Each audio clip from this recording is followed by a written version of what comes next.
ambalima krangrani yana anga chkorobani msokorobaw a hakili bala dogokun damane antunye kuchalakaw krangrani yana yurusukaw ukachikan tumbanda no chikan lasira anfe an lameba dobe banamba fajola aye weleli ke ku chikan lamena sabu lumun be kungu kono ulu ya soro jango asimu kuita alemi jamana tlu beya le tlu jamana nye beya nye mugo silimbe akama minnu be jamana din ka fela ko lame yala ubise chugodi ka ke ko ale mo lame nere ko ko yechi sabu mba do ka fo mugo krengrene mba bulu je dungudo sugma dafe ka damine tligwan fela foka se fajirima la halaya be ko be jamana kono ulu ba be bendege mo aka draga dugoro o kibaru ganseli kebaw no ma ke sabanyi na bisigi mo do na foka fo ejose otuma ena de la kasigi akene kanwa jamana kuntigiya madamine alela wa na boray domi ma warana gere ma dama duniya ma wuli ifara do ko ma na foi ireko ode jamana kuntigi sigi alaka hina anga chikoroba bi no jina Musa Traoré chikoroba intoko foli kadni sabu mama sigi kabri to bora anfe malikono ya mama sigi fangana ay minge fangana mi re Atlantia soro o mashi masoro alfa mo kuna re ni ya bola o dron re ka fanga dafara o matme santanga note atete minna no kofe o tama dafa professeur Jongoda Traoré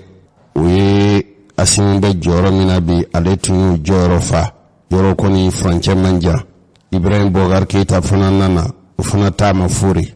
nunu mbela jilina mwomin ta furi la utunyi Alfa Omar Kunare be dunya ye kablo bora fangana domi faka se bi mahali nchinchoki adama dola fasokola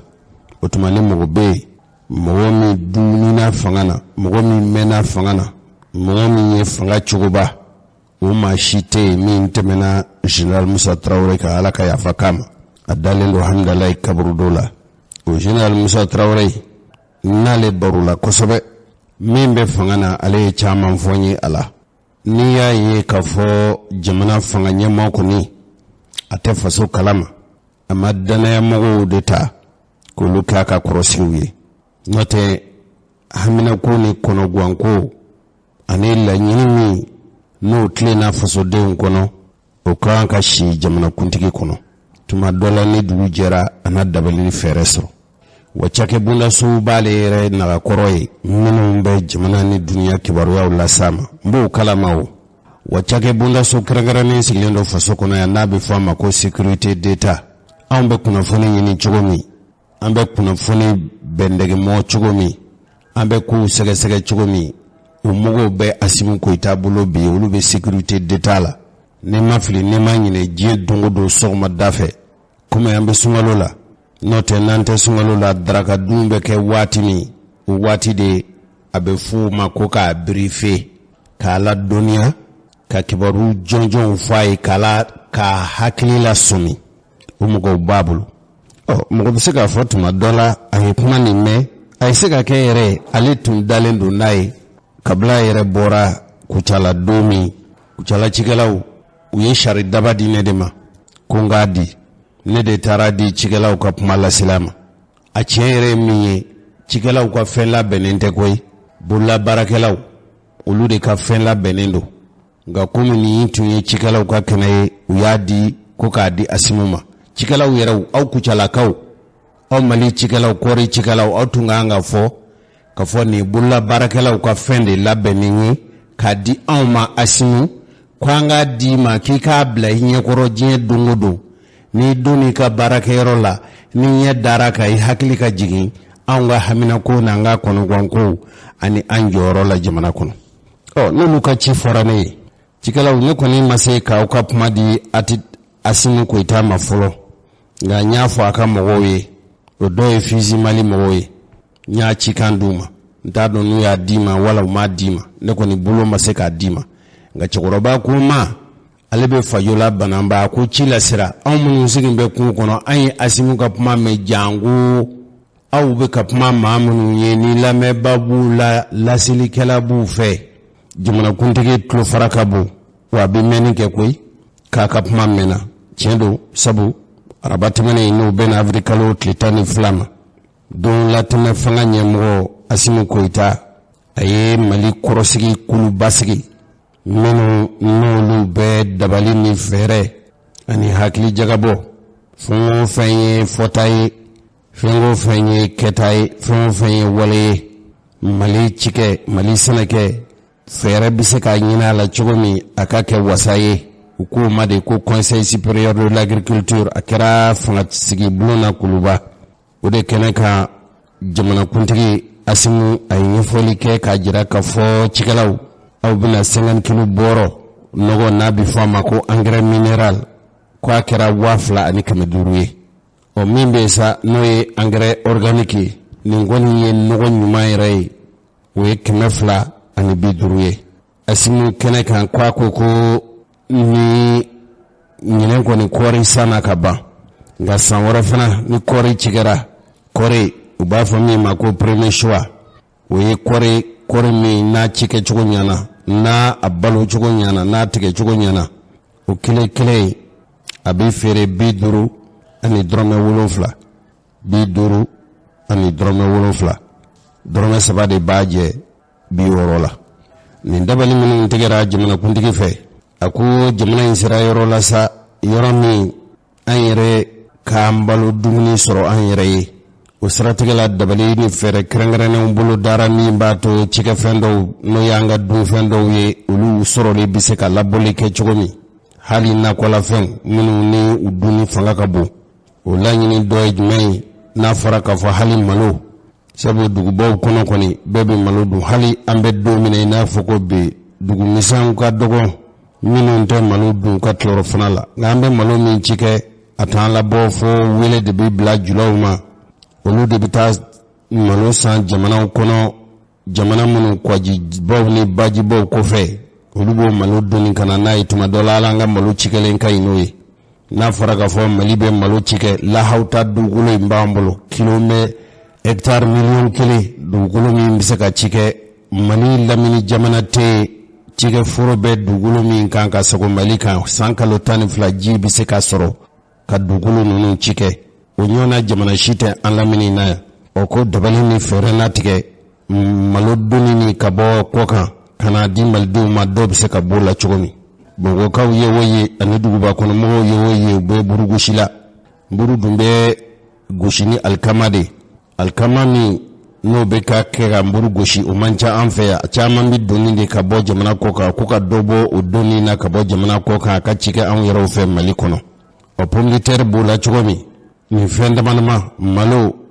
alkama no ble ani pomliter fu faso yere ka doke min be se ka to andala duminta anga se ko soro an yere ka bo an fa dugulu kan nanga cikalaw ka barayi du ani franche fanga latime nyimgo aye laydu la croya jamana dewnye krangana nyana mi cikalaw ye ka fo jamana be magweni minke ka do bo cike minu ani cike fun suwana akira sumanshi saw akira nugayu akira sumanshi cike minu yewo fon bi do dafe na be fo mako intrant agricole ko mali bina dota o sani musakaula ina fon na kan ka fere bi sabasisa jamana ba fo kwale be duru ta wala be tanta utuma na fere muga abe fo de mako subvention bara dobe imake moninkela yo imake baga marala yo imagu be bara minuna yi haju be fe minuna na bi fo ma equipment minu ya chekala ye ko maliku kwa na dabani ni feretike kaseka au deme ni minaw ni hakili nyumawi asim ko ta ya nyini fana ka fo komi sangi te la bolike ambe domine na foko bi dunia waralilu kase hakemima ni chamfina yana ka fu gwanzanti dabali ni feraw be ubi yele sangulula katamugu do filiye no kera abe sangi senatelia abe fuma ko plus provoqué cogo min samiyaji bɛ se ka faso labɔ o dabali ko n'o fɛɛrɛw natigɛ. Assimi Goïta y'i sinsin fɛn min fana kan a y'a jira k'a fɔ jantoli na kɛ ka kɔlɔsili kɛ baganbana ninnu u kana baganw furuki. An ka baganw bɛ se ka tanga bana juguw ma cogo min o fura minnu a n'o dabali n'o fɛɛrɛ tigɛ minnu kan ka kɛ k'a ni cɛsiri fana la. A ko fana ɲɛfɔli kɛra ni kɔrɔsigi kulu jamana dɔnnikɛbaa minnu ani maa faamuyalenw ni ko latigɛla kulu dɔ sigilen dɔw fɛ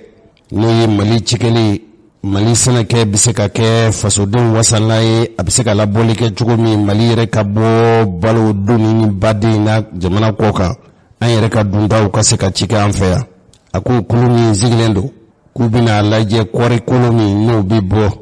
100 o 110 bɛ yen u k'u bayɛlɛma k'o kɛ baganw ka dumuni ye a tɛ donni a bɛɛ tɛ donni ka bɔ tuguni ni kɔɔri n'a parata la sisan ka kisɛ bɔ a la wala ni kɔɔri gosila ka kisɛ bɔ a la kisɛ in de bɛ yɛlɛma ka kɛ bagan dumuni ye ko o labɛn bagan dumuni o la dabali ni fɛɛrɛ kuraw natigɛ u ko Mali ye kɔɔri min sɔrɔ tɔni na tɔni 170 ani 30 ni kelen tɔni 170 ani 30 ni kelen Mali y'o de sɔrɔ kɔɔri la ɲinɛ hali n'a y'a sɔrɔ gɛlɛya jugu gwɛngwɛn bɛ jamana da la Mali kuronin don a sigiɲɔgɔn jamanaw fɛ diɲɛ mun bɛ bi minnu tɛnbɛ ka bɛnsɛngɔnɛya ni hasidiya ta ka faso sɛgɛrɛ ko Mali ko a ka sɔrɔ ti ntaraki tuguni Mali ko ale ka faso mara a tɛna kalifa maa wɛrɛ la tuguni an ka jamana sɔrɔlasiw tɛna kɛ bajanbilaw ye tuguni kɛlɛmasadenya min n'u da tun lakodɔnnen don n'o ye u bɛ ka segin dɔɔni dɔɔni hali n'a y'a sɔrɔ gɛlɛya ninnu o bɛɛ n'a ta Mali de kɛra jamana ye jamana min farafinna yan kɛrɛnkɛrɛnnenya tilebiyanfan bolo in kɔni fɛ jamana si ma sɔrɔ min ka kɔɔri bɔta cikɛta fanga bonyana Mali ta ye jɔyɔrɔ fɔlɔ o dira Mali ma wa nin yɛrɛ tɛ Mali ka kuma fɔlen ye koyi l'Américain yɛrɛ de y'a u ka cakɛbondaso minnu sigilen don cikɛ la olu de y'a jira k'a fɔ faso Mali ye jɔyɔrɔ fɔlɔ sɔrɔ kɔɔri cikɛlen ani kɔɔri bɔli la Mali ka kɔɔri bɔta ka bon ka caya a cayalen don ni farafinna tilebiyanfan maa yɛrɛ bɛ se ka fɔ farafinna bɛɛ Assimi Goïta ye ɲɛfɔli kɛ k'olu kɔni ye sɔngɔ ko fɔ kɔɔri bɛna san wɛrɛ sɔngɔ min na nka min ye Kucalakaw u kɔɔri cikɛla minnu bɛ yen u ka ɲɛmɔgɔ n'o ye Segu Kulubali ye ale ko tiɲɛ don ale kɔni ye kɔɔri cikɛlaw ka tɔn ɲɛmɔgɔ ye nka kɔɔri sɔngɔ ye nin ye a diyara n'o wa a ma diya n'o wa ko cikɛlaw de ka kan ka u ka hakilinata di hali n'a y'a sɔrɔ k'a fɔ ko kɔɔri cikɛlaw ko jamana kuntigiw kɔni ye kɔɔri sɔngɔ fɔ k'a fɔ kɔɔri bɛna feere nka kuma laban o bɛna di cikɛlaw de ma koyi ni cikɛlaw ko min olu min ye ɲɛmɔgɔw ye olu bɛna baara kɛ n'o de lajɛ in kɔfɛ an ye kibaruyaw sɔrɔ k'a fɔ min ye kɔɔri cikɛlaw ka tɔn ɲɛmɔgɔw ye u ni jamana marabolo o ɲɛmɔgɔ bilennaw Choguel Kokala Mayiga ye k'u ye ɲɔgɔn ye jaabi minnu sɔrɔla ka bɔ yen cɛkɔrɔba ni musokɔrɔbaw an t'o jaabi dɔw lamɛn bisimila dabali ni fɛɛrɛ tigɛba. Poursuivre la subvention des productions. Cogo min faso bɛ se ka dɛmɛ ta ka cikɛlaw k'olu sɛgɛrɛ sɛnɛ musaka ko a donni bɛ se ka fɛgɛya u kun cogo min. Céréalière, cotonnière et animale. I kɛra cikɛla ye o i kɛra kɔɔri cikɛla ye o i kɛra bagan gɛnna ye o i kɛra bagan marala ye o. Pour améliorer leur rendement. Min b'a to caman bɛ se ka fara u ka sɔrɔ kan u bɛ se ka sɔrɔ u bɛ se ka bugun bolo cogo min. Ce faisant. O sira de kan sa Malimaw. J'ai décidé. Ne y'a latigɛ ne Assimi kɔni k'a latigɛ k'a laɲini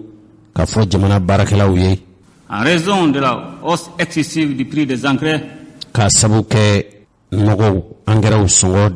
dansago yɛlɛ min n'o don ni gwilen n'o don ni gwɛlɛn bɛ cikɛlaw kɔ la dɔw bɛ se ka bɔ donni na cogo min. Sur le marché mondial. Yan yɛrɛ dɔrɔn tɛ koyi hali an bɛ nɔgɔw san yɔrɔ min cikɛ nɔgɔ ninnu bɛ san yɔrɔ min a sɔngɔ damatɛmɛna ka yɛlɛn o yɔrɔ la k'a sabu kɛ o kɔni ye sa. Que la quote-part du producteur dans le prix du sac. Cogo min aw minnu bɛ ni aw ye cikɛlaw ye aw minnu ye bagan maralaw ye aw haju bɛ cikɛla haju bɛ nɔgɔ minnu na o nɔgɔ ninnu sɔngɔ damatɛmɛ yɛlɛ min bɛ n'a bɛ kɛ sabu ye sɛnɛ tɛ se ka ɲɛ sɔrɔ cikɛlaw fɛ, jamana ko k'a bɛna dɔ bɔ aw ka doni aw ka wari sara t'a la, jamana na jɔ o musaka dɔ kɔrɔ. 50 kg n'o ye nɔgɔ engrais kilo 50 bɔrɔ ye. de l'engrais minéral soit fixé min ye nɔgɔ min bɛ kɛ aw ka kɔɔriw ani aw ka sumanw kɔrɔ, a engrais bɔrɔ kilo 50 kana tɛmɛ a sɔngɔ k'a bila à 12 500 francs CFA. 2,500 la. 2,500. 2,500. Cette quote-part pour l'engrais organique minnu bɛ yen sa n'o ye nɔgɔ minnu bɛ yen n'o ye an ka laadala nɔgɔ ninnu ye est fixée à 10 500 francs CFA. o sɔngɔ 500. o sɔngɔ 500. o sɔngɔ ye 500 ye. Le sac de 50 kg. 50 kilo bɔrɔ kɔni. Le prix d'achat du kilogramme de coton graine premier. Ni kɔɔri kɔni cikɛra san wɛrɛ, faso bɛna san aw bolo sɔngɔ min na kilo 1, kɔɔri n'a kolo aw bɛ min bɔ a kilo 1 bi san faso fɛ CMDT fɛ sɔngɔ min na a kilo 1. Choix au producteur. N'o ye a kisɛ min kɔɔri min n'aw y'o ladon ka ɲɛ a danna dancogo ɲuman na, a wolola wolocogo ɲuman na, a tigɛra tigɛcogo ɲuman na, u b'a fɔ kɔɔri min ma ko premier choix, o sɔn faso bɛna san aw bolo est fixé à 285 francs CFA. o ye 50 ani dɔrɔmɛ 7. 50 ani dɔrɔmɛ 7. 50 sefa wari dɔrɔmɛ 50 ani 7 kɔɔri premier choix a bɛna san aw bolo faso fɛ sɔngɔ min na. En plus de ces mesures ci-dessus, an ye ɲɛfɔli minnu kɛ faso kɛmɛ ka dabali kura minnu tigɛ o bɛɛ lajɛlen kɔfɛ sa réserver 10% du grain de coton aux huileries agréées ayant signé un contrat avec le ministère du Développement rural pour l'alimentation du bétail. kɛmɛ o kɛmɛ kɔɔri a mana parata k'a kisɛ ani mugu bɔ, kisɛ min bɛ to o hakɛ min bɛ bɔ san o san, kɛmɛ o kɛmɛ tan bɛ b'o la k'o di mɔgɔw ma,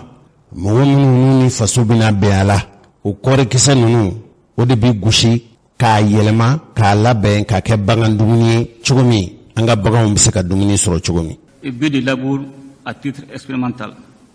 minnu n'o ye an ka sɛnɛkɛ turaw ye, nin balo min n'o ye kɔɔri bu min bɛ gosi k'a yɛlɛma k'a kɛ bagan dumuni ye, o bagan dumuni bɛna kɛrɛnkɛrɛnnenya de k'o di a ka turamisiw ma minnu ye a ka sari samananw ye. Il reste attendu que les quantités seront vendues aux huileries par la CMDT. bɛn kɔni b'a la hali n'o ma fɔ k'a fɔ kɔɔri yɛrɛ cakɛbondaso min bɛ an faso Mali kɔnɔ n'o ye CMDT ye, an yɛrɛ ka faso turubɔ usine minnu bɛ yen, kɔɔri kisɛ in olu de n'a ka kan fɔlɔ, a bɛ di olu de ma fɔlɔ. Selon les conditions habituelles de vente, l'opération sera suivie par le ministère de l'Industrie et du Commerce. I n'a fɔ laadala baara in bɛ deli ka kɛ cogo min, sabu n'an ka kɔɔri kɛra bɔ ni kɔɔri paratara k'a mugu siri a kisɛ min bɛ to o de bɛ feere laadala an ka tulu bɔ cakɛbondaso minnu n'a fanba bɛ kuca la, nka a tɛna tɛmɛ CMDT ni tulu bɔ cakɛbondasow dama ni ɲɔgɔn cɛ. Jamana yɛrɛ minisiri bondaso min sigilen don, an ka sumanw ani an ka mansimafɛnw minnu bɛ baara kɛ k'an ka sumanw ani an ka faso fɛnw tɔnɔbɔ, o minisiri bondaso o de bɛ kɛ kow latɛmɛli ye CMDT ani o usines ni ɲɔgɔn cɛ. Ces deux départements en rapport avec la filière de production. A baara bɛna kɛ fana ni kɔɔri sɛnɛ sumanw olu cikɛlaw ka tɔn bolofara minnu sigilen don u ka kow ɲɛɲinini n'u ka kow hakɛ bɛnni na. Conviendront des modalités de mise à disposition. Olu de bɛna bɛn ka jɛ ka nin baara ninnu kɛ ɲɔgɔn fɛ cogo min tulubɔlaw olu bɛ se ka kɔɔri kolow sɔrɔ cogo min. De l'aliment bétail transformé aux éleveurs et aux. Hali minnu yɛrɛw n'olu ye kɔɔri bo minnu n'o bɛna bɔ, o kɔɔri bo ninnu bɔli n'a bɛna kɛ bagan dumuniw ye, o fana bɛna kɛ jɛ ka baara de ye min bɛna ɲɛnabɔ nin cakɛbondaso ninnu fɛ bagan dumuni ko la kɔni. L'opération sera évaluée annuellement en rapport avec la CMDT. Nin baara in tɛna bila kunfɛ ten, san o san sigi bɛna kɛ ka sɛgɛsɛgɛli ni nɔbɔli kɛ nin baara ninnu kɛra kɛcogo min yala a kɛra wasa ye wa n'a ma kɛ wasa ye munna dabali jumɛn kan ka tigɛ min b'a to baara ninnu u bɛ se ka kɛ jamanadenw wasalan ye.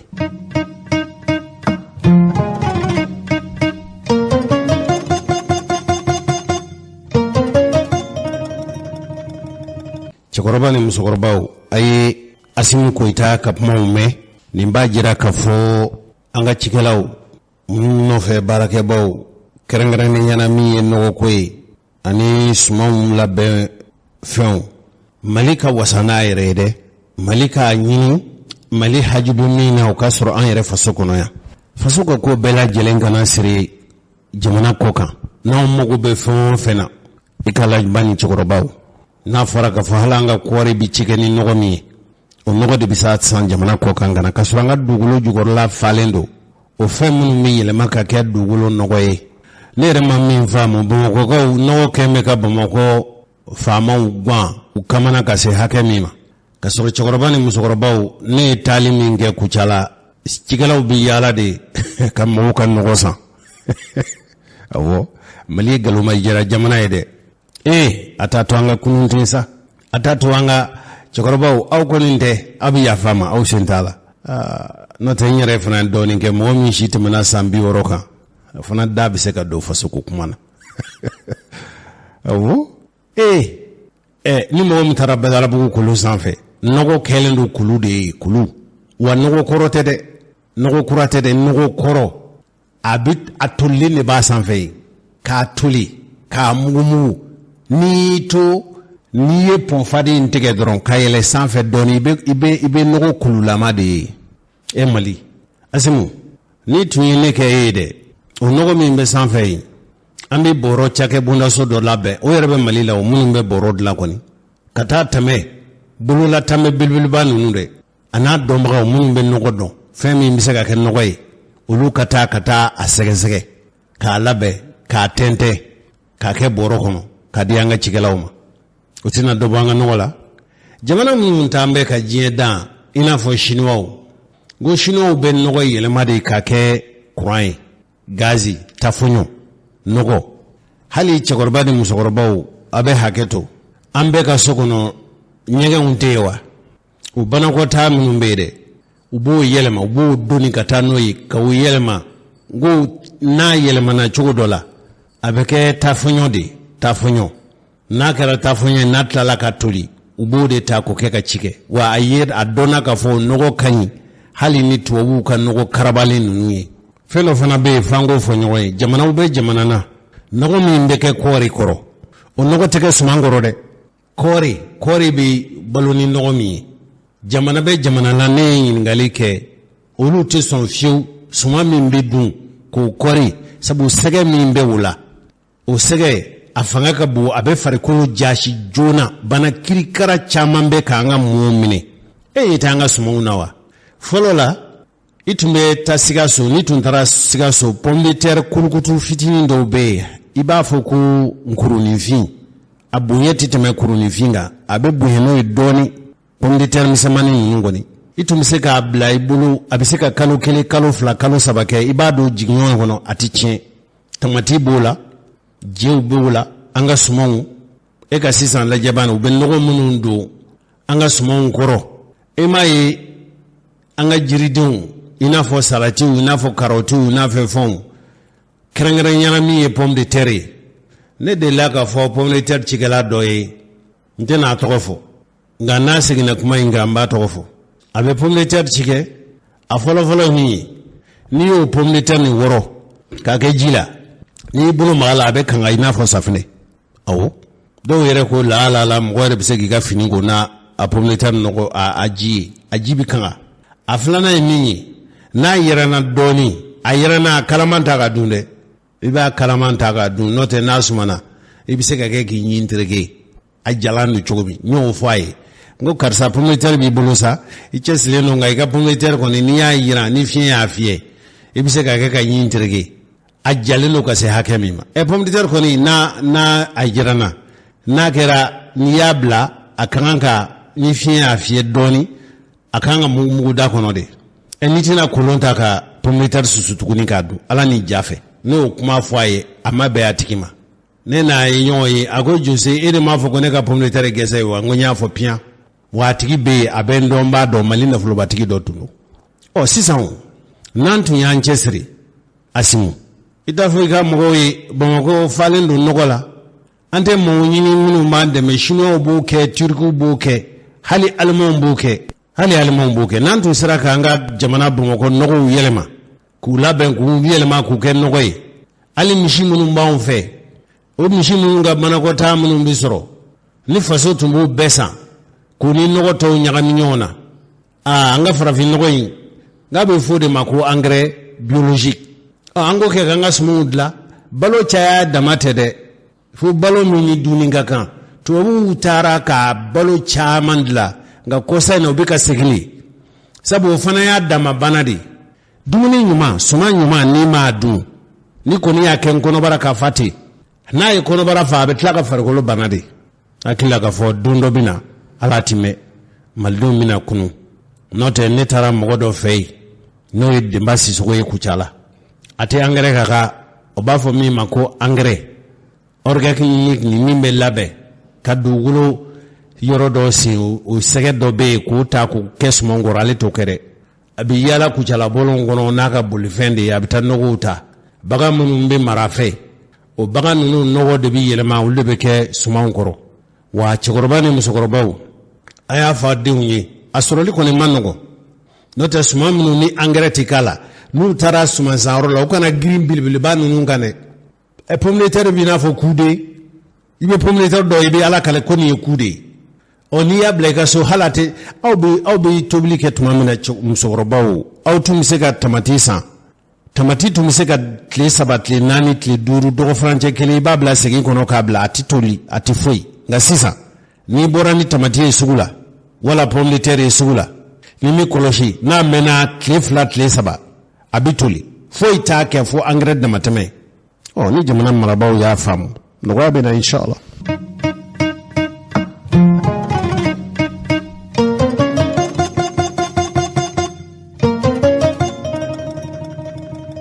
ambalma nimbe ko fasa samdite renyi mo ba no nango damele o nera krokay hani kabla kira nyimgoy na koni manyoyi note atumanga kare konoi atume keita lala ay wati jangi nga kabla kara ministre fukasini yoro nga manyo soro onata be kuma lede kwari chigala ukanyi mwoy jamana ka furba la silibo warsem uluna nyon soro wasani soro la kwari chigalila ambe domine na fuko bi ana refela mi ay nyefolike bismillah alhamdulillah bi isinu datura anton sigilen ben mi production mi ye antemena kan foka yoro fenkama fara akan o be o ma bo fen wala o ye d'abord emballement ci kala we o yu se ko ke o do na foro kono o tumba na ko kor sen ma fin gouvernement kura mi nana o sigra ka non seulement o to ye no prix mi ni no la o dira o ma katla ka do fara kor son kan katla o to ye mi fana foko assisi bureau provisoire gouvernement la ko fana waliya o be kara sababu ye ka ci kala deme pour ko ka do ka tar kor sen mini semdete irenyi mugo dankani wasani so la kore chikeli la salo no kera tare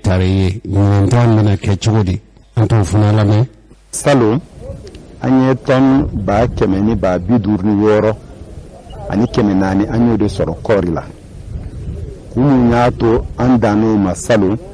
akila anye nyefoliko la kosobe no ye chikela tuma unyeshi foro barama ka sabu yake ukagelawiye donc gouvernement ya ndeme pour ka furaso o gela nuna son ko stratégie la no stratégie la kala de no anyere ka encadrement ou ka stratégie la faire baisser là pour que en tout cas am se ka bo au niveau na no ye ton ba kemeni ba biluwe kata la nyini na note faut ton ba keme wolowla ani bisaba c'est 130 000 tonnes de coton graine donc nya là déjà dans fara babe mun be sena san ani mun kera salo ayre nyebe korbu tonina wa min korbu normalement yani anga se 300 kalo wolowla fo kalo shignana min be kana ayre sur ko jidala bari ba sur Atlantique be sani lo kaba nka ni sanni kɛra pour an ka nafolo sɔrɔ il faut kɔɔri ka cɛ ka se danganda la ka se kɔgɔjida la donc an b'o baaraw de kan sisan. gouvernement y'a ta kɛ ka ban a ye nɔgɔ di daduma na ka tila ka dɔrɔmɛ fara kɔɔri sɔngɔ kan donc a tɔ bɛ CMDT ani engrais tigiw minnu bɛ engrais di cikɛlaw ma n'an y'an bolo di ɲɔgɔn ma a ka ca ala fɛ an ye résultat min sɔrɔ ɲina an b'o sɔrɔ san wɛrɛ. nin tun ye Dr Nango Dembele ale ye CMDT ɲɛmɔgɔba ye nka dankan fana b'a la o fana ye mɔgɔ cɛsirilen ye ale fana ye fɛn min fɔ o de ye k'a fɔ jamana ye baara minnu kɛ kɛrɛnkɛrɛnnenya min ye colonel Asimu ye a ye kɔɔri sɔngɔ yɛlɛnni minnu kɛ ka dɔ bɔ ɲɔgɔn na o de kɛra sababu ye Mali ka kɔɔri cikɛli a ye farafinna kibiyanfan an yɛrɛ t'a fɔ farafinna yɛrɛ cikɛ kɔɔri cikɛlaw bɛɛ dan wa fɛn min kɔni fɔra an ka kuma jujɔn na kabili dongo an kana sɔn a ka fɔ a ma sama sama kɔsa fɛ k'a fɔ a ma sɔnsan dɛ.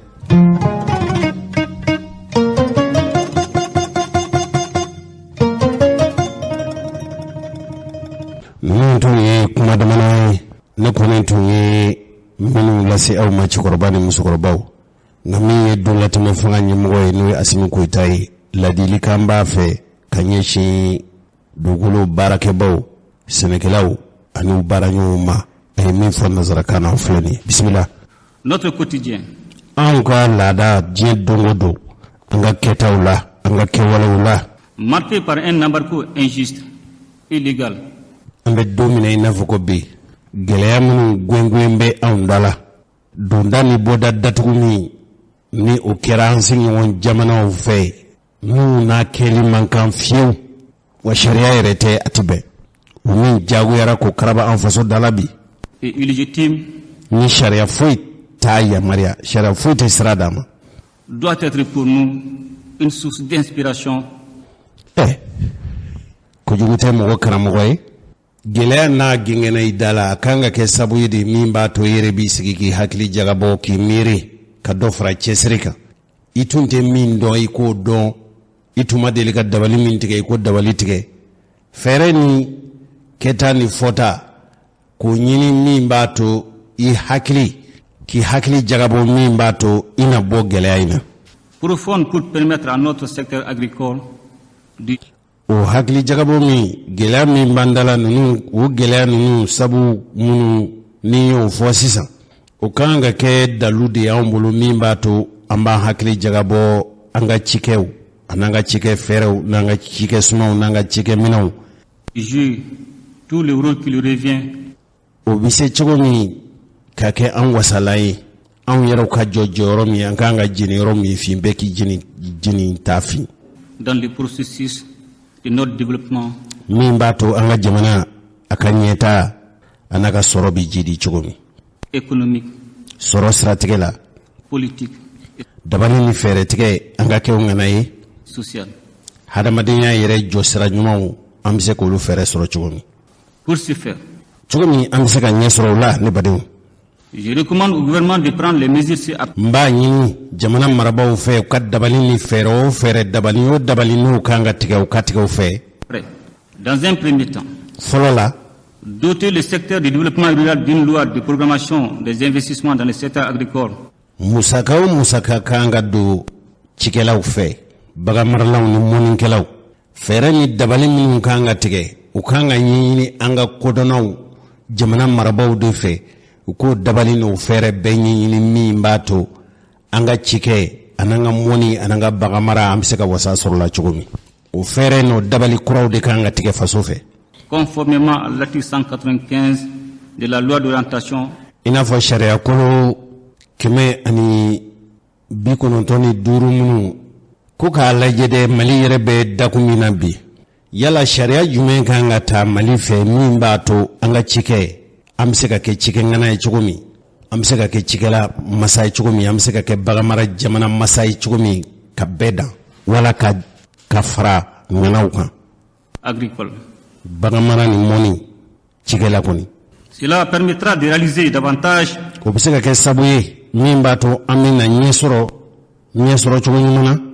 des investissements importants pour faire nafulu ni bara mun kanga ke min bato ni chake buna so bulu fara nunu mbese ka jidi chomi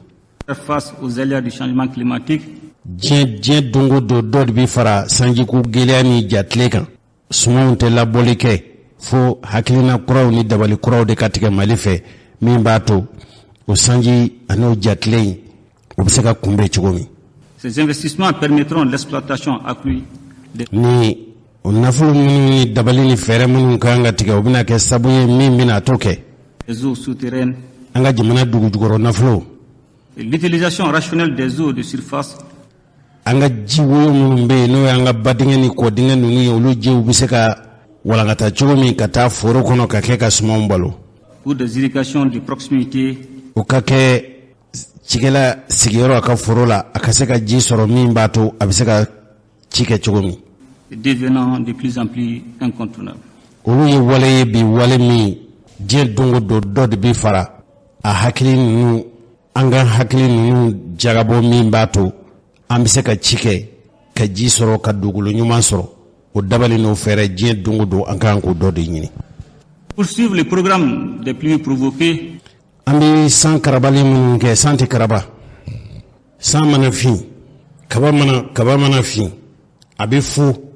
o basoro bara min kanga kewti teke dabali ni fere obe sa ni san fina yorola yana ka fu mugu be ni yo wala dabali ni fere be ni yo kedro sanji bi jigi hali nate ke ina fo sanji to akoni bi se ka ke sanyi sami fere ba yere bolo anga madaw tumbe ni san fina nu ta fe sangana adabali ni fere bu bolo mago yere be balma do ya fonye ka fo chawraba do tumbe alaka jonyi wantundo na tunye afoko ay daninge nindo na daninge jibi jigaka nego asimu yani ka beketo ko yewu ita anga dine nyamgo wele ika fuye uka anakara dogo franche kelenye nyine yani samya jibi wati bese uka ala dili sangola ofuna bese ka kew on sala mekoni ni sangu gele ya nanata anga chigela ubado dugu be dugula ni samya tunsera utumita ala jondo fe ubadeli uba fay kwa ka do uke nyine samya kola obi keta uni fota ufo mangalaye wana ko ma ko kata suma ay suman dani ndu na uyada sambinaka umugo be anga nanga ko be keto uka koy anye ko dona jamana de ay jamana korobade on yi woji ambe ka to la digedi afo doningela o bana malikono chokorobani musokoroba o mmeka lameli ke sisa au tlela mi sango tungelera wili tumbe blanga mado manolu nana kadalike samina antu fana laje ngante asimu ngayrode asimu lebening foyi komi angango non janyo yote ala kambe so notamment au début et à la fin de l'hivernage. Samia damina wati ani samia fore wati odle ka gele ni ji la bolike wati dron sambinye pour permettre aux semis de pousser. Kato sumo miseka wolo chogomi sumo ubiseka falen chogomi wanu kera falen venyi nu sera wolo wati ma ko wolo sanji kala bolike et aux cultures de boucle lerstique sumo miseka mo chogomi jiku labo végétatif mais également de fournir du forage et de procéder au remplissage les points d'eau dans les zones de pâturage. En yoro fleni ni tara lac de bola ni samya ji la bolike yoro min bebe ke ji ngani ji bana suman klima drendre fe watini ni tun taro la bita bagan soroye iba jati ba keme yirika chama ni sanji la bolike jika anga do anga dinge mun ngono no baga jimi dinga wi no be fara ni ji la bolike udunte la bolike fo ka soro sanyi la bolidike simuni eche mettre en place un programme spécial de promotion de certaines productions céréalières et maraîchères de très grande consommation dabali ni fere katike anga suma minu be no anga nakola suma wi anga suma minnu be no ye anga dumuni sumaw ye foro kono fere katike min bato laadala min bi ci kɛ an fɛ caman ka bɔ ka faraw kan min b'a to an da la dumuni sumaw an bɛ se k'o sɔrɔ cogo min. Notamment le riz, n'o ye malo ye, le maïs, kaba, Bamakɔkaw ko kaba, anw Bɛlɛdugukaw ko maɲɔ, ani alikama, blé. Kɔrɔnfɛmɔgɔw b'a fɔ de ma ko alikama. A man ca anw tile bi yan fan, Worodugu yan fan mɔgɔw fɛ. Cɛkɔrɔba ni musokɔrɔbaw, mburu bɛ kɛ ka buru, Kayikaw ko buru, Kayikaw ko de ko mburu, Bamakɔkaw ko buru. Buru, o bɛ gosi ni fɛn min ye. La pomme de terre pour réduire notre dépendance. Pomme de terre, pomme de terre ka di an Bamakɔkaw ye. Min b'a to an ka pomme de terre dunta bɛɛ lajɛlen kana siri. De l'importation K'aw donni ka bɔ diɲɛ jamana wɛrɛw kan ka na an faso Mali kɔnɔ dɔ ka b'o la. ce qui concerne ces produits. O ni suma ninnu ko la kɔni. En outre, Ani fana, accroître l'utilisation des intrants locaux tels an ka nɔgɔ ni an ka sɛnɛkɛ fɛɛrɛ ni dabali kɔrɔ minnu b'an bolo an ka dɔ fara olu kan. que les engrais organiques, I n'a fɔ an ka nɔgɔ minnu n'o tun bɛ kɛ an ka sumanw kɔrɔ ka sɔrɔ angɛrɛw ma na. ceci contribuera à faire fléchir la facture d'achat. O bɛ se ka kɛ sabu ye min bɛ dɔ bɔ nɔgɔ sanni musakako la. Des engrais minéraux, N'o ye angɛrɛw ye olu minnu bɛ donni ka bɔ jamana kɔ kan. mais également de limiter la dégradation des terres Sabu nɔgɔ minnu n'o ye tubabu nɔgɔ ye o b'an ka dugukolow tiɲɛ. An ka farafin nɔgɔ ninnu de bɛ dugukolo sinsin. Dugukolo tiɲɛni dɔw bɛ se ka bɔ o la cogo min. et préserver l'écosystème pour Min b'a to an ka dugukolow, an ka cikɛ dugukolow, an ka jiw, an ka kungow bɛ se ka tanga cogo min. une agriculture durable et saine. O nin de bɛna kɛ sabu ye min b'a to bada kuda ye dɔ fara cikɛ kan. À cet effet, O siratigɛ la sa ne balimaw. j'invite le ministère du développement rural Cikɛlaw ka jidili, jamana togodaw ni jamana kungow jidili ministre Bonaso n bɛ weleda ye. et l'ensemble de la profession agricole à mettre Fɛn o fɛn n'olu ye cikɛlaw ye, cikɛlaw dɛmɛbaw, cikɛlaw baaraɲɔgɔnw bɛɛ lajɛlen ka dabali ni fɛɛrɛ tigɛ. en place un plan de fertilisation des sols Min b'a to dugukolo a jasilen minnu ni suman tɛ se ka falen o kan cogo min dugukolow na kɛ dannikɛ dugukolow ye. par l'emploi des fertilisants organiques. O dun dabali dun ye laada la an tun bɛ nɔgɔ minnu don an ka dugukolo la, o nɔgɔ ninnu n'o y'an ka laada nɔgɔ ye fo ka caya de. Cɛkɔrɔbaw, n y'a fɔ aw ye k'a fɔ Asimu Koyita ko an ka baganw k'a daminɛ baganbaw la n'o ye turaw ni misiw ye ka se an ka misiw ni ɲaamɛw fo ka se baganmisɛnw ma n'o ye baw ni sagaw ye. Dabali ni fɛɛrɛ bɛ se ka tigɛ cogo min b'a to u ka bana a bɛ dɔgɔya kosɛbɛ, u bɛ se ka furakɛ cogo min furakɛ cogo ɲuman na.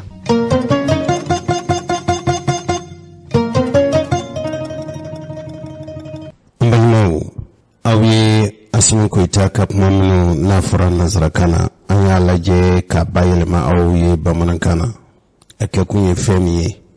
o ye k'a fɔ Mali bɛ se ka kun n'a yɛrɛ ye, Mali bɛ se ka wasa n'a yɛrɛ ye. O tɛ Asimu kelen ka hakilina ye o. Mɔgɔw yɛrɛw bɛ yen i n'a fɔ minnu ye jamana kodɔnnaw ye, jamana maa faamuyalenw.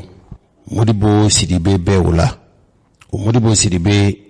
kabili Musa Tarawele a bɛ fanga na,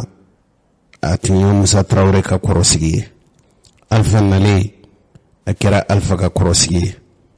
ATT nalen ATT yɛrɛ y'a ta ka kɛ jamana marabolo ɲɛmɔgɔ ye. Modibo Sidibe ne b'a dɔn kosɛbɛ ka sabu kɛ ka to jamana marabolo ɲɛmɔgɔya la. ATT tun nana ni fɛɛrɛ dɔ ye ko Mali ka malo cikɛ ko ka Mali labɔ. Ani ne ye yaala kɛ office Niger la ka taa ye malo dɔ bɛ yen ko Nereka ni filila lamɛnbaaw ka hakɛ to u ka se ka cikɛ ka faso labɔ ko opération ri a tun wasa sɔrɔla kosɛbɛ. Ale yɛrɛ kɔni Modibo Sidibe a fana y'a ka hakilinata di koyi. Jamana in bɛ dakun min kan yala mun de don, malidenw dun ka kɛ mun de ye? An tɛ Modibo Sidibe an t'a lamɛn. Ne dalen bɛ ko kelen min na an ka sɔn yɛrɛ ye. U b'a fɛ de an ka du ta yɛrɛ la komi n'an sera an tɛ se ka fɛn kɛ a yɛrɛ ye. comme n'a soit en sirli de kan ka kɛ mɔgɔw la tuma bɛɛ n'o gɛlɛya min b'an kan an bɛ se k'an bɔ a la adamadenw bɛ yen a maaw bɛ yen n'an farala ɲɔgɔn kan n'an y'a lajɛ an bɛ sigi ka kuma fɔ cogoya min na ka bɛn projet kelen kan n'an y'o dɔn an bɛ se ka bɔ nin na a gasi foyi kana k'a la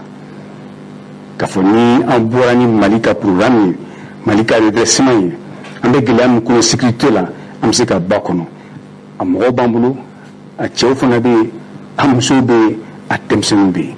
u bɛ min ɲini dɔrɔn an b'a kɛ cogo di sira jumɛn de don u kɔrɔ u b'u sinsin o kan an bɛ se ka san sɔrɔ a kana dogo mɔgɔ si la n'an ma min labɛn anw yɛrɛ ni ɲɔgɔn cɛ k'a fɔ ko an b'a fɛ ka nin de kɛ tɔw kana dɛmɛ o la an tɛ bɔ a la mɛ n'an y'o sira ta ka dan yɛrɛ la ka sɔn yɛrɛ ye ka kɛ jamana nin ka to jamana nin an bɛɛ k'a dɔn k'a fɔ fɛn dɔw bɛ yen an k'olu bila kɛrɛfɛ san hakɛ kɔnɔ ko gɛlɛya kɔ ye min ye gɛlɛya kɔ ye min nɔgɔya tɛ nka an ko kun n'an ye kun san damadɔ kɔnɔ an bɛ bɔ nin gɛlɛyaba nin kɔnɔna la. Baba ni musokɔrɔbaw aw yɛrɛ ma mɛn nin ye aw ka kuma kɔrɔ de n tɔgɔ damana belebeleba ne b'o fɛ ni sanu ni wari ye wa Mali fana a kɛra i n'a fɔ ninnu ni sabukaw do u ye Mali marabaw u ka laɲini fɛn min ye o de ye nin ye wa min ye Modibo Sidibe ani Amadu ani Asimu Koyita ka kuma man janya ɲɔgɔn na tuma min na mɔgɔ minnu bɛ n'u ye jamanadenw ka foroba tɔnsigiba kɛ n'o ye assise nationale ye olu tilalen u ka baara la u ye o sɛbɛn u y'a kɛ gafe ye gafe in taara di tuma min na Colonel Asimu Goyita ma a fana ye min fɔ an t'o fana lamɛn an bɛ se ka dɔ fara an ka faamuyali kan cogo min na bisimila dabali ni fɛɛrɛ tigɛba. O gafe min dira baara bɛna k'o kan komi an y'a ɲini maliyɛnw ka laɲini ka sabati mun b'a to jamana bɛ gɛlɛya min na jamana bɛ se ka bɔ gɛlɛya kɔnɔ cogo min na o laɲini min ka gafe kɔnɔ o de baara bɛna bila sen kan n'Ala sɔnna ma don nataw la a bɛna kɛ o bɛna jɛkulu dɔ bɛna sigi sen kan o jɛkulu min lajɛ ani gouvernement ka lajɛ laɲini min ɲinina maliyɛnw fɛ mun b'a to jamana bɛ se ka sen bɔra ta cogo min na ka lajɛ o laɲini bɛ se ka bila sen kan cogo min na ni minnu bɛ se ka kɛ kalo kelen kɔnɔ kalo fila kɔnɔ san kelen kɔnɔ fo ka taa fɔ a ko kɛra ka ban mun b'a to maliyɛnw bɛ Mali kurako min nɔfɛ o bɛ se ka sigi sen kan cogo min na donc hali bi n bɛ maliyɛnw fo ka cɛsiri la n bɛ maliyɛnw fo u bɔra jamana ko la ko ni tɛ u yɛrɛ ye n y'a ye k'a fɔ ko ni kumakan kɛra gouvernement de ye i cɛsiri mun b'a to ni maliyɛnw bɛ se ka hakilina tɛ cogo min na o de na ni CEDEAO ka gɛlɛya ye maliyɛnw kan mun b'a to u ye gɛlɛya dɔ sɔrɔ gɛlɛya min b'a to u tɛ se ka bɔ ka taa u ka jamana nin kɔnɔ Mali kɔ kan parce que maliyɛnw ko fɔ ɲɔgɔn ka kuma di maliyɛnw ma gouvernement ko fɔ kuma di maliyɛnw ma mun b'a to maliyɛnw bɛ se ka hakilina tɛ cogo min na parce que tant que maliyɛnw ma kuma gɛlɛya in tɛ se ka kɛlɛ a mana kɛ cogo o cogo an bɛ jamanadenw n'i y'a mɛn ko président jamana de b'i bolo n'i y'a mɛn président jamanadenw de bɛ yen n'o jamanadenw ka laɲini ma sabati o jamanadenw ka hakɛ ma d'u ma o yɔrɔ jamana t'i bolo.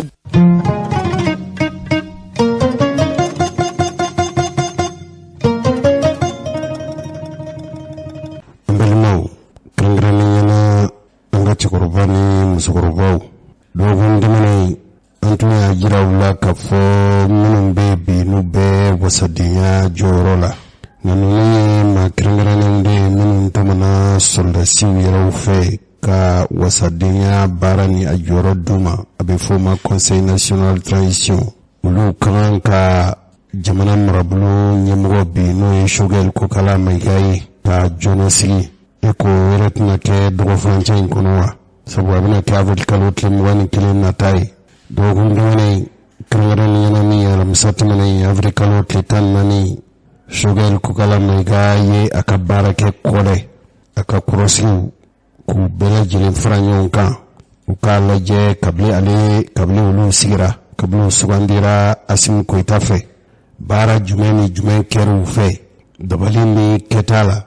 laɲini ninnu bɛ se ka sabati Mali ko la cogo min n'a fɔ Asimu Koyita yɛrɛ ye min fɔ sisan a kɛnɛ kan ye min ye jamana mara ɲɛmɔgɔ ye a kɛra sabu ye min y'a to ca minnu kɛra u fɛ ko ca ninnu bɛ hakɛ ni kimɛ jumɛn na jɛ ka baara bolo kan minnu kɛra fɛn minnu kɛra sɔrɔ nafamaw ye u bɛ fan jumɛn fɛ bengoni kera ka fomi kana ni la kana koy mali bisaka wasanoy sabu benkera ka fo mali ko ni sondasiu bilema ijugu sonza e chugu chugu kikafo katlu flaka ja senani bembolo kuraya ko hali ni ya ta da kunwere la chesiri chaman kera malife o chesiri nunu udoye sondasiu chaman tari kudige ka kelemina duma wa ka pabali kila ka daga uchi hali ni ladlali wala labeni mun kanga ke jamana joko kuma o dabani no fere ni fansigi wula sebe min ben bulukoro oluko kolu sebe mzoro kabo sogal ko kala yere ka barake kolela ko ani wiche sirimun ke jamana musaka jamana soro chieni ani basigi wula amana ke sabu ni ato ame domine na vugobe bengonin keraka kafo mi asimu koita yere ay bara mindi shogel ko kala maiga numa ali nunu kera jonasigi fenye o kuma kuni na suruda yala aka fota na ka keta obina sai ka jimna wasa bulu nunu bo jorola kula wasawa abina wulu ka ken fenye mai don kibaru termine nunu na antunya jira wula ka fo kolonel jaw atunye dandigelike uka walandala atunye jonasigi ko kuma nunu fo ko shogal bina kanyininga akabara kelewna akilla jigina chikorbani musokorba ubisaka family ke chuo mina yala colonel jaw ay dunye mulifo bolansigi kuraina nga frayon ka ngolame. Je voudrais m'adresser solennellement au premier ministre. Bafe krengrani yana kandandige jamana marablo nyemogoy no shugal ko kala maygay halina ma togofo. Chef du gouvernement, pour nous dire qu'indépendamment des évaluations périodiques faites,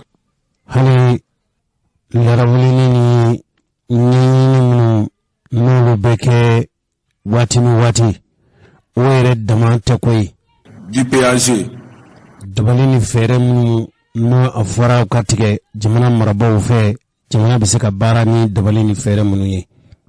les Maliens veulent savoir exactement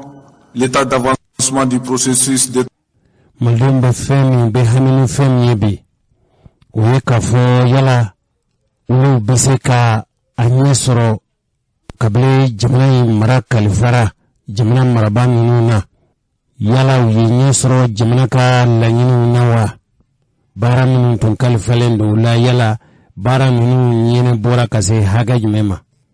transition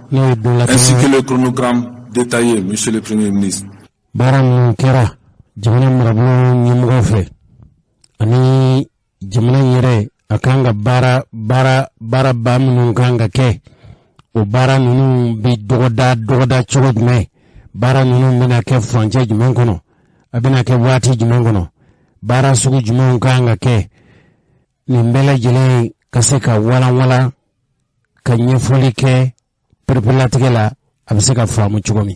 cela est d'autant plus important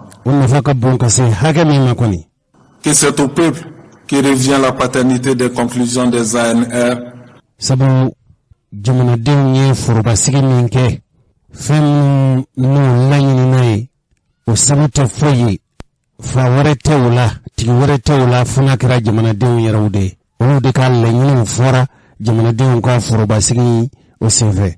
Notamment celle devant aboutir à un retour rapide à l'ordre constitutionnel. Mali biseka boni la halala kasigi jamana maraka sigi marachogola marachogo munu ni jamana dandigale ni sigi kan yo marachogo fo fanga sigili jamana fanga marali politiki reka boli sarawo srafe jamana dandigale ni sigi kan yo o sira munu jamana biseka sigi o sira munu kan tele ala chogomi. Les échanges en cours avec la CEDEAO ne devaient en aucune manière constituer un facteur de blocage. Ani CEDEAO ni nyonche otumanga se wa manga se kaket daluye dalume mbato jamana yo lanyini mununke ulanyini nunu ka balan ka sabuke kuma falen ni gilea munu tuma dola no be malini sida o che o manga ke sabu mbato o bara mun bulo dara o bisaka jo chugumi de notre processus de refondation. No de jamana amba lanyi ni no ka jamana lajo chugo kurala ka jamana laben chugo kurala mi jamana de ka hamina ko anu fela anu ka lanyi sabatili. Sur cette question, Monsieur le Premier ministre,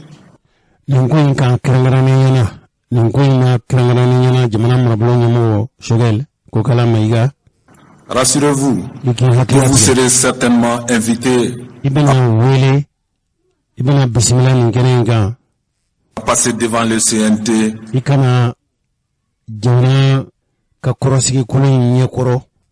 conformément à sa mission de contrôle de l'action gouvernementale. Inafo jamana yere bara mindi uluma ni o sente mgoyi bara beke fasofe ni faso estrado jamana marabao bulu o bara minu no dira jamana marabao ma o bara minu mbiseka nobo chogomi ka sege ka fese na ya soro a bara minu mbeka ke inafo bara dira o muni jamana marabao bara dira ma chogomi. Pour des échanges plus approfondis, anga nyogo soro keneka hakili bisaka falen chugomi anga ngoi anga fese dans un très bref délai. Wa were utima me abina sinatilia tilia dunata nununa.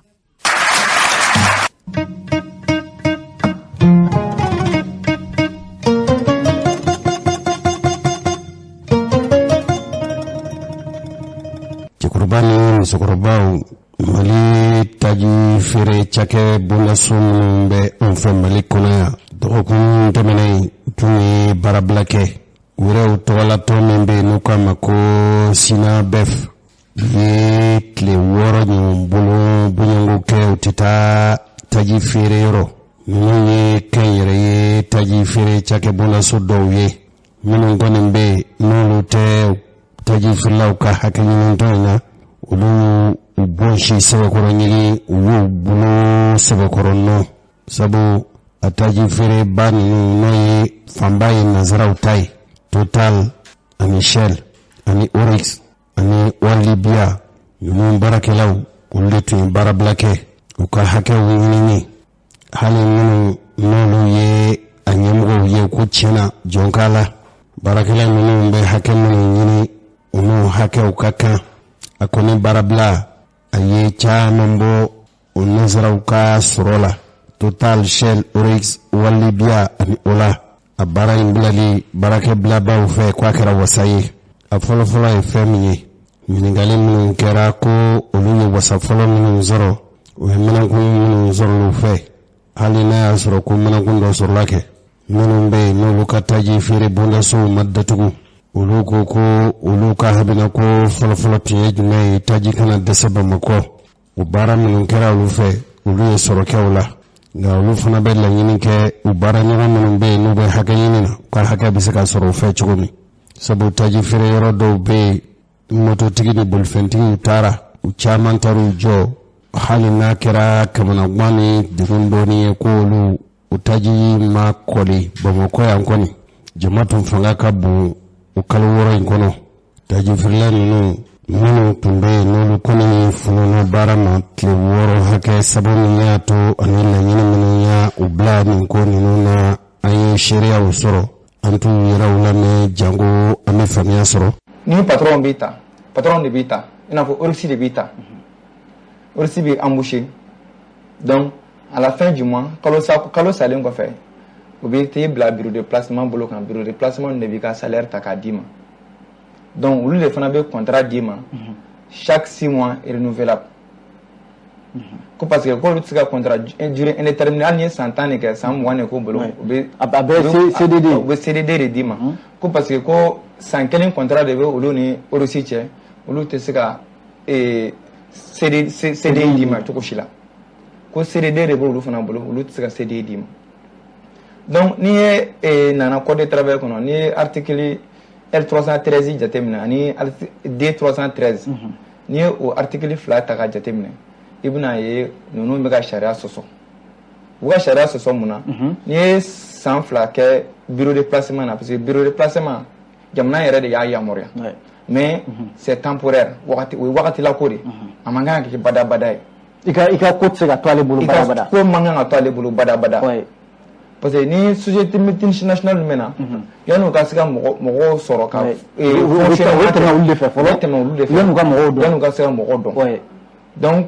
o min kan ka kɛ Mali la ni a daminɛna dɔrɔn a bɛ kɛ badabada ka sɔrɔ a cayalenba o ye san 2 ye donc i kana ka na société yɛrɛ ka bolo kan u kana k'i lasegin société ka bolo kan mais an ka secteur na i bɛna ye an ka cakɛda ninnu na i bɛ san 10 sɔrɔ bureau de placement kan bureau de placement ninnu na ni 200 kan ka d'i ma i bɛ taa sɔrɔ olu de bɛ 250 sɔrɔ i kan e ta ye 50 ye olu bɛ min sɔrɔ e baarakɛla yɛrɛ kan e yɛrɛ t'o sɔrɔ e yɛrɛ kan. Cɛkɔrɔba ni musokɔrɔbaw aw ye kuma ninnu mɛn an balimaw kɛrɛnkɛrɛnnenya na cɛkɔrɔba ni musokɔrɔbaw aw ye kasoladen dɔ ka boliko kuma mɛn a ka boli mɔgɔ wɛrɛ bɛ se ka fɔ galomajira ko don a bɛ waati jan mɛn aw kɔni b'a mɛn ka fɔ Bamakɔ kasobonba tuma dɔ la kɛlɛ bɛ k'a kɔnɔ mɔɔw b'a fɔ bi boli ka bɔ kɛnɛma wala mɔgɔ dɔ b'i to kɛnɛma a bɛ janfa labɛn ka fɔ a bɛ da waga ka mɔgɔ dɔw labɔ zena ta in nin kɔni yala banabaatɔ tun don wa a tun bananen don tiɲɛ yɛrɛ de la wa ne awɔ a tun taara yɔrɔ jumɛn an y'a mɛn ka fɔ a tun taara dɔgɔtɔrɔso dɔ de la ka taa yɛrɛ furakɛ wala kasobon kɔlɔsilikɛlaw olu kɔni ye sira d'a ma wa mɔgɔ yɛrɛ dara kan ko ka taa furakɛ dɔgɔtɔrɔso dun ka ca Bamakɔ a ŋunuŋunu kumaw fanga bonyenen don ka fɔ k'a tun bolila dɔw yɛrɛ ko ko a minɛna fɔ Laginɛ Mali ni Laginɛ dancɛ la Rajal e bɛ hakɛto e yɛrɛ ka baara kɛlen i y'a to i taara kaso la e ta ni mɔgɔ tɔw ta tɛ kelen hakilina laseli ne ko yala maa bɛ se ka boli ka bɔ Bamakɔ kasobonba kɔnɔ Rajal i bɛ hakɛto ɲɛ han karamɔgɔ Jose bi fo Bamakɔ kasobonba ka fɔ mɔgɔ bɛ se ka boli ka bɔ a kɔnɔ ko kɔrɛmɛ b'a senkɔrɔ o bɛ mɔgɔ dabali ban parce que Bamakɔ kasobonba jɔra cogo min na a jɔra kabini san 1951 tubabuw de y'a jɔ kabini tankolon wagati o ye jateminɛw kɛ hakilina fɛn fɛn bɛ se ka na so na walasa a kana se ka bɔ kaso kɔnɔ ni kiiritigɛlaw ka diɲɛ tɛ u y'o mesure bɛɛ ta Bamakɔ kasobonba la o de la i b'a mɛn ko kaso cira évasion kɛra mɔgɔw bɔra a bɛɛ bɛ bɔ ni da in de parce que ni da in tɛ i tɛ se ka bɔ donc Bamakɔ kasobonba ni maramafɛn tɛ mɔgɔw bolo ni janfa walew tɛ a ka gɛlɛn k'a fɔ kasoladen k'a fɔ k'a bɛ bɔ kasobonba la mɔgɔw ɲɛnama i da sera kibaruya min ma walima i ka kɔrɔfɔ sera kibaruya min ma sisan nɔ an balimakɛ min n'a taara odonto la k'a bɛ taa furakɛli la mais kasoladen bɛɛ ni furakɛli ka kan so hali kaso kɔnɔ furakɛli yɔrɔ bɛ yen u b'a fɔ yɔrɔ min ma ko infirmerie ni sɔrɔmu dɔnko bɛ yen i bɛ se k'o don n'a y'a sɔrɔ i bolo dɔ banara bandi ni kɔrɔmugu bɛ se ka k'o la o banamisɛnninw bɛ se ka furakɛ kaso kɔnɔ mais bana bɛ bana la n'o y'i sɔrɔ o tɛ se ka furakɛ kaso kɔnɔ f'i ka bɔ ka taa furakɛ de mɔgɔw hakili la k'a fɔ setigiw dɔrɔn de bɛ bɔ ka taa furakɛ kɛnɛma setigiw dɔrɔn tɛ dɛ sentanw fana bɛ yen ni bana y'u sɔrɔ a bɛ ɲɛfɔ de n'a yera k'a fɔ u ka bana n'u ma bɔ ka taa furakɛ a bɛ se ka kɔlɔlɔ las'u ma dɔgɔtɔrɔw de bɛ jɛn kɛ ka papiye di u ka bɔ ka taa furakɛ mais ni kasoladen bɛ bɔ a kelen tɛ bɔ dɛ ani kaso gardien bɛ bɔ dɔw bɛ bɔ ni gardien 2 gardien 3 ye dɔw bɛ bɔ ni gardien 1 ça dépend service social mɔgɔw fana bɛ d'u kan u ka taa kɛnɛya yɔrɔ la u ka kɛnɛyaw ka kɛ ni kɛnɛya banna dɔrɔn u ka segin kaso kɔnɔ mais kasoladen minnu bɛ bɔ ka taa furakɛli la bɔli yɔrɔ de la i b'a ye kasoladenw bɛ fusaya ni ɲɔgɔn ye dɔw bɛ yen n'olu bɛ bɔ des grandes personnalités i b'a ye mɛlɛti tɛ don olu tɛgɛ la mɔgɔ bɛ bali k'u ye dɔrɔn i b'o karisa filɛ a fɔra karisa bɛ kaso la a filɛ dɔgɔtɔrɔso la n yɛrɛ ɲɛ y'a ye mais mɔgɔ dɔw bɛ yen nɔ i b'a sɔrɔ se t'olu ye olu ye bandiw ni sonw de ye olu bɛ bɔ cogo min na kaso kɔnɔ ni nɛgɛ ye jɔlɔkɔ ye hali n'u taara dɔgɔtɔrɔso dilan kɛ u bɛ jɔlɔkɔ k'u la parce que u kariyalen n'u ka bɔ k'a fɔ k'u bɛ boli ka taa voilà donc o yɔrɔnin na n bɛ se k'a fɔ négligence dɔɔnin b'o yɔrɔ la mɔgɔ min bɔra ka taa odonto la u y'a ladon taxi de kɔnɔ o man kan maintenant jamana kan ka moyen dɔ bila sen kan a ka kasoladenw jamana ka détenus parce que n'i donna kaso la jamana ma i sira ma n'i don kaso la i ye jamana ka donni de ye jamana de b'i balo fo ka se ka kiiri d'o ma n'i bɛ bɔ don min na fana ka taa furakɛli yɔrɔ walima kiiri yɔrɔ la jamana de b'i ta a yɛrɛ ka mobili la i m'a ye ni kasoladenw bɛ taa tribunal la MCA mobili ba in bɛ kasoladenw ta ka taa n'u ye ni o mobili tiɲɛna jamana bɛ mobili de louer o mobili in fana bɛ louer cogo di a mobili fana bɛ lajɛ de fɔlɔ n'a y'a sɔrɔ mobili tɛ mɔgɔ bɛ se ka bɔ min fɛ et puis garde marifatigiw bɛ don mobili fana kɔnɔ o location o man kan mais jamana ye an balimakɛ Ngolo Sidibe ko an bɛ Ngolo Sidibe min na kuma la u ye Ngolo Sidibe don taxi de kɔnɔ garde min bɛ Ngolo Sidibe kɛrɛfɛ an ka sɛgɛsɛgɛliw bɔra n'a ye k'a fɔ marifa tun t'o bolo service social muso min tun bɛ yen nɔ fana olu de ni banabagatɔw ka surun kosɛbɛ ni bana b'i la service social de bɛ traitement suit o muso fana dɔ tun bɛ yen u ye kasoladen ta taxitigiw naani n'a ye kasoladen kibaruyalen don k'a fɔ marifa t'o bolo a dun fana kɛlen bɛ ka rendez-vous da terikɛ bandiw ma o don t'o da la yen nɔ taxi jɔra yɔrɔ min na dɔrɔn marifa kan bɔra marifa de cira ka ci fo ka kɛ kaso gardien min yɛrɛ bilala ka kasoladen kɔlɔsi Ngolo Sidibe kɔlɔsi ale yɛrɛ ye Ngolo Sidibe yanga sanfɛ ni kisɛ bɛ ci kisɛ ka Ngolo sɔrɔ kisɛ ka n'ale sɔrɔ ale y'i to de la dɔrɔn k'a yɛrɛ ɲini ale bolila kisɛ minnu cira kisɛ taara mɔgɔ wɛrɛw de sɔrɔ minnu m'a min u m'a bɔ hali odonto patient dɔ bɛ yen u ka banabagatɔ dɔ bɛ kisɛ y'o sɔrɔ donc ko in kɛra nin cogo la Ngolo n'a terikɛw olu kɔni sera ka boli ni Ngolo ye nka Ngolo kɔni taara an y'a mɛn k'a fɔ nɛgɛ tun b'a la jɔlɔkɔ tun b'a la a bolo a ka liberté ni liberté t'i bolo nɛgɛ bɛ k'i la quoi o ni Ngolo taara ka taa nɛgɛ bɔ Ngolo la o su kelen bɛɛ Ngolo ye nin ko in kɛ juma min sɔgɔmada fɛ odonto da la a filɛ ka taa commune 1 na ka taa alimentation fana da kari ka mɔgɔw daw disi kan o cɛ kelen min bɔra k'a bɛ taa furakɛ odonto la sɔgɔmada fɛ n'a échappera a y'o attaque su fɛ dɔrɔn ka boli k'a bɛ Mali bila k'i kun da Laginɛ kan a filɛ ka taa kure Mali de k'i yɛrɛ kɛ u y'a minɛ sotarama min kɔnɔ a y'i yɛrɛ kɛ sunɔgɔkɛla de ka kɛ n'a fɔ a bɛ sunɔgɔ la ale dun photo bɛ réseaux sociaux kan police directeur régional fana kan ka foni ko la dɛ an ka policiers bɛ frontière fɛn fɛn la a ye Ngolo photo ci a bɛɛ ma u ye Ngolo yɔrɔ min na sotarama kɔnɔ dɔrɔn u y'a dɔn a ko o yɔrɔ la ko polisikɛ in ko ni polisikɛ bɛ sɔn 200 la CFA wari 200 k'a b'o di polisikɛ ma polisikɛ ko ayi parce que polisi ladiriw bɛ yen dɛ donc Ngolo minɛcogo filɛ nin ye ka na n'a ye a bɛ sariya tigilamɔgɔw kɔni bolokɔrɔ bi nin ko in kɛra tan de. ni y'a ye k'a fɔ radial ninnu ɲininkali ka di ko sɛgɛsɛgɛlikɛlaw don hali ne ka ɲininkali ma se min ma a da sera nin bɛɛ lajɛlen ma cogo min na an bɛ se ka seereya sɔrɔ an ye seereya dɔ sɔrɔ ka bɔ mɔgɔ dɔw kɔrɔ minnu k'u ka kɛr'u ɲɛna an tɛ olu fana lamɛn. Bon, ne ye faamali min sɔrɔ ko la c'est un coup très bien préparé parce que moi si j'ai un travailleur d'ici donc il paraît que mɔgɔ fila nana depuis le matin u bɛ yiri kɔrɔ an ka da la ye donc marifacilaw yɛrɛ donc u bɛ yiri kɔrɔ k'a makɔnɔ donc sisan u nana taxi la zɔnkɛ kelen ani infirmière kelen ani garde kelen donc taxi de nana jigin Oronto da la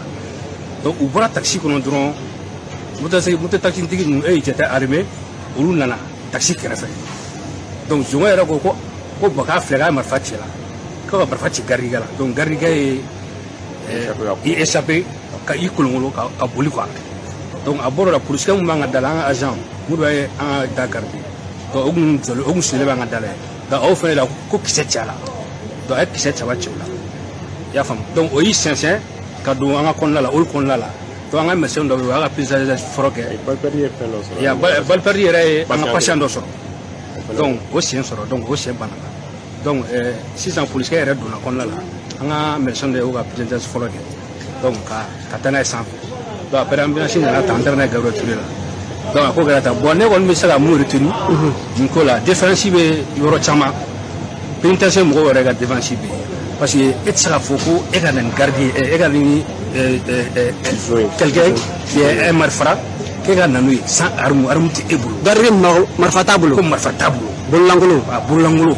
et puis les seuls. Où est taxi fana là? Où est la taxi fana là avec une infirmière. Enceinte aussi. Elle était enceinte. Il y a fond. Ah ouais. Donc elle était enceinte. Donc c'est pas moi quand on a joué quoi. Il y a zo faire la boule. Donc pour moi erreur bola pénitentiaire mɔgɔw ka yɔrɔ la donc en même temps n bɛ yan nɔ ka dalen waati min na yan nɔ fɛnɛ a kun ladalen bɛ yan nɔ waati min na u tun bɛ suivre 24 heures sur 24 heures u tun t'a bila mais je vois k'a kun nana a kun b'a ka opération de préparer la tantôt bon je sais pas u bɛ profiter nin fɛnw de fɛ mais an bɛ se ka mun fɔ kɔni il faut que u ka nin enquête approfondie halisa ka ko ɲini sɛgɛsɛgɛ ɲuman yɔrɔ différence bɔra yɔrɔ jumɛn sinon comme on le dit que prisonnier ka na taxi la yan nɔ garde sans armée ka don dɔgɔtɔrɔso kɔnɔna la ka na fɛn a ka fɛn kɛ ka heureusement que a ma don kɔnɔna la a kɛra dayan fan in na bon n'a kun kɛra kɔnɔna la a kun bɛ kɛ kasara min bɛ se ka bonya ka tɛmɛ nin fɛn bɛ kan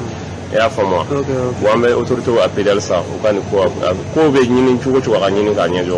o de ka d'an ye parce que jamana in nin tɛ an yɛrɛ la a bɛ baara ɲɔgɔn yɛrɛ a bɛ an siran yɛrɛ a baara an ka baarakɛta yɛrɛ ça veut dire an bɛ se ka mɔgɔ woloma sisan ni mɔgɔ woloma kɛra sisan a bɛna